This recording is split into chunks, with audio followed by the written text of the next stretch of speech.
We will now hear from Mr. Ryan Haygood. We are experiencing at this time an assault on voting rights that is historic, both in terms of its scope and in terms of its intensity, as President Jealous and Chairwoman Brock outlined for us.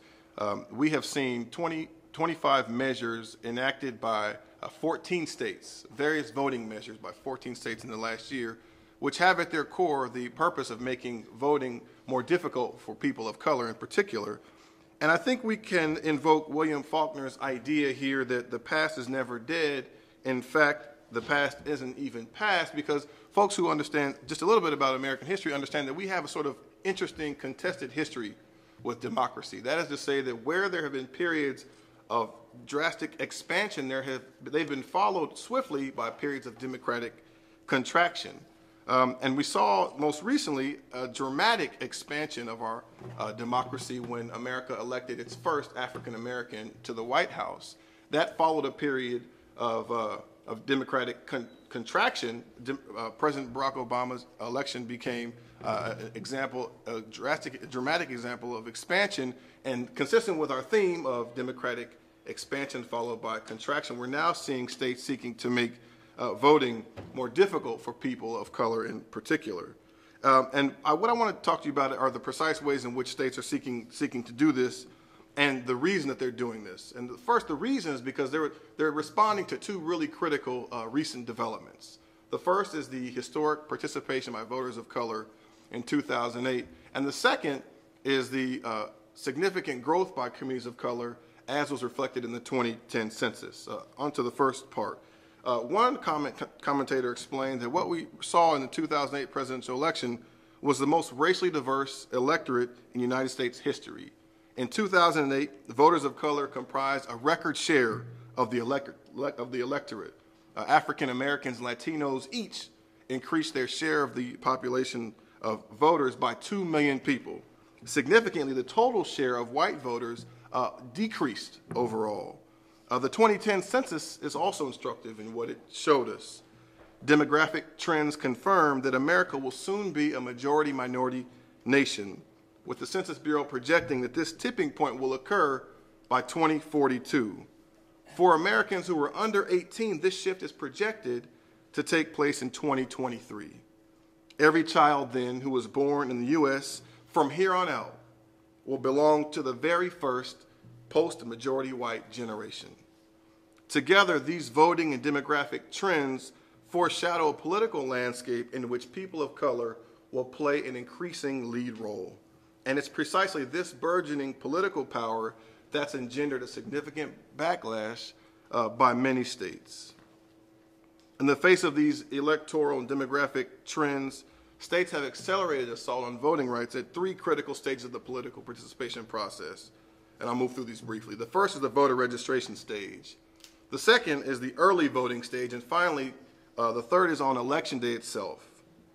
And Florida is a very good example of the way in which these three things are coming together. Florida recently passed several bills, including one that seeks to narrow voter registration drives and the ability of groups who typically have done voter registration drives to conduct them.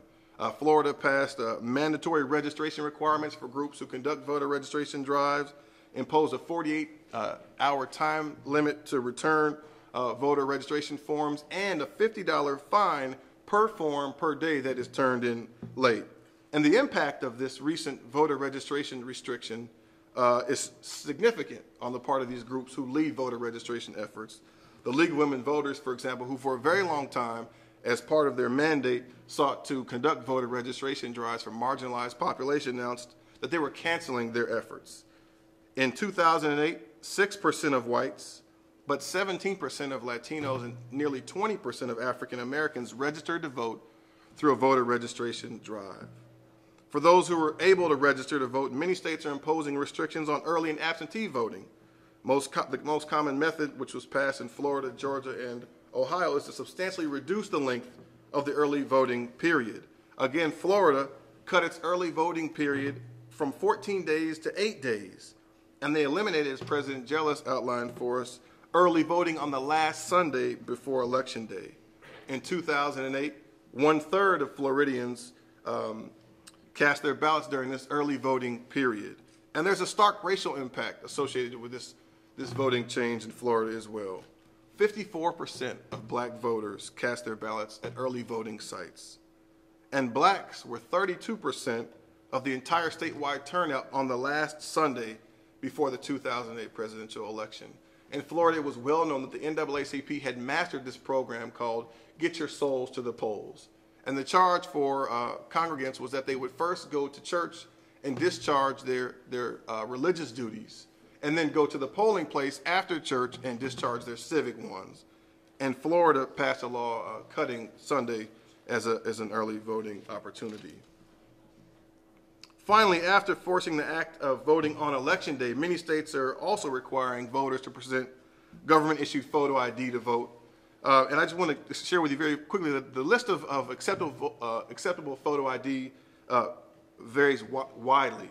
As Austin Alex will talk to you as a student at Texas Christian University. Texas, for example, won't allow for the use of student IDs to be used for the purpose of voting, but they will allow, for example, for the use of concealed handgun permits.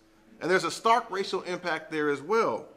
It is well known that 25% of African Americans don't possess photo ID. In contrast, 6% of whites don't possess photo ID. This, in closing, is really the latest chapter of this democratic expansion contraction story as a struggle for us to ensure that all Americans can participate equally in the political process continues.